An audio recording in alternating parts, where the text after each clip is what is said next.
Saudaraku yang dikasihi Tuhan, apa kabar saudara? Bagaimana dengan kehidupan kita? Apakah dikendalikan oleh keinginan kita sendiri atau kita turut kepada kehendak Allah? Kita sudah tahu kalau jalan-jalan yang kita tempuh adalah jalan yang menurut kita baik. Kemungkinan besar kita sudah memilih jalan yang salah. Sebab itu Daud berkata kepada Tuhan, supaya kiranya tiap langkahnya diatur oleh Tuhan.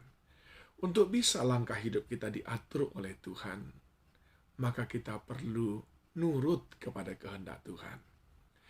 Hari ini saya mau mengajak saudara mengenali pribadi yang nurut kepada kehendak Tuhan. 1 Petrus 4 ayat 2 berkata, supaya waktu yang sisa jangan kamu pergunakan menurut keinginan manusia, tetapi menurut kehendak Allah. Ini tidak mudah. Sebab jalan Tuhan bukan jalanku. Rancangan Tuhan bukan rancanganku. Setinggi langit dari bumi, sejauh timur dari barat. Demikian perbedaan rancangan kita dengan rancangan Tuhan. Tetapi sebetulnya kita tidak punya pilihan. Ikut jalan Tuhan, maka berhasil, atau ikut jalan kita sendiri, lalu binasa. Nah, pertanyaannya sekarang, bagaimana kita bisa mengikuti kehendak Allah, keinginannya Tuhan? C.S. Lewis berkata, di dunia ini ada dua kelompok manusia. Kelompok yang pertama berkata, jadilah kehendakmu atas hidupku. Sedangkan kelompok yang kedua, Tuhan yang berkata kepadanya, ya sudah, terserah cara dan maumu saja. Saudara, kelompok yang mana? 3 hal yang saya ingin sampaikan sebagai bukti bahwa kita hidup dalam kehendak Tuhan. Yang pertama adalah orang yang menjadikan firman Allah sebagai dasar segala keputusan dalam hidupnya. Daud mengatakan dalam Mazmur 40 ayat 9, aku suka melakukan kehendak-Mu, ya Allahku, Taurat-Mu ada dalam dadaku. Ini berbicara tentang apa yang ada di hati sanubari kita. Semua yang ada di hati ini semuanya berdasarkan kebenaran Allah, bukan kepada perasaan manusia.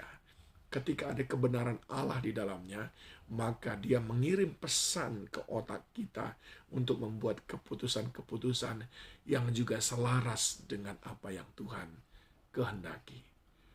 Firman yang sudah ada dalam diri kita, yang selanjutnya akan menuntun kita membuat keputusan-keputusan, tindakan-tindakan, perkataan-perkataan yang tepat, seperti yang Allah kehendaki. Yang kedua, saudaraku, untuk kita bisa hidup dalam kehendak Allah, yaitu orang yang menjadikan Roh Kudus yang menuntun hidupnya. Mazmur 143, ayat yang ke-10. Ajarlah aku melakukan kehendak-Mu, sebab Engkaulah Allahku. Kiranya roh-Mu yang baik itu menuntun aku di tanah yang rata. Rohnya yang menuntun kita. Kita membuka hati kita dan kita berserah penuh kepada pimpinan rohnya. Maka roh itu sendiri yang membawa kita kepada jalan-jalan yang sesuai dengan kehendak Tuhan. Keinginan roh pasti berlawanan dengan keinginan daging. Demikian Rasul Paulus berkata dalam kitab Galatia pasal yang ke-5. Oleh sebab itu, jika kita hendak hidup di dalam kehendak Allah, maka tidak ada pilihan lain selain daripada mengizinkan langkah hidup kita dipimpin oleh Roh Allah. Dan yang ketiga, saudaraku, siapa mereka yang bisa hidup dalam kehendak Allah? Yaitu orang yang menjadikan kehendak Allah menjadi kehendaknya.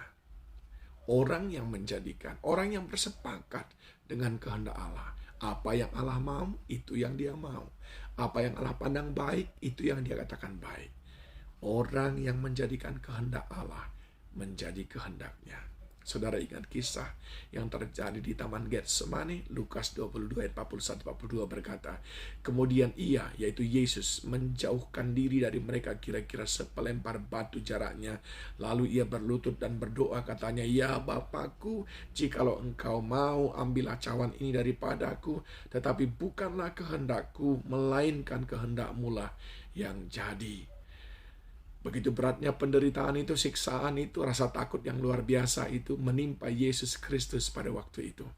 Ingin rasanya dia untuk mundur, tetapi dia berkata, bukan kehendakku. Memang aku merasakan penderitaan yang sangat. Bahkan pembuluh-pembuluh darahnya pecah dan mengeluarkan darah seperti keringat. Darah. Namun dia cepat-cepat berkata, bukan kehendakku, tetapi kehendakmu. Apapun taruhannya, berapapun harganya, aku mau ikut kehendakmu. Itulah orang-orang yang hidup dalam kehendak Allah, yaitu orang yang hidup dalam firman Tuhan. Dia menjadikan firman Allah sebagai dasar segala keputusan hidupnya. Yang kedua, orang yang menjadikan Roh Kudus yang menuntun hidupnya. Dan yang ketiga, orang yang bersepakat dengan kehendak Allah. Kiranya Tuhan menemukan orang-orang yang hidup dalam kehendak Allah pada saat ini, yaitu saudara dan saya. Tuhan memberkati kita.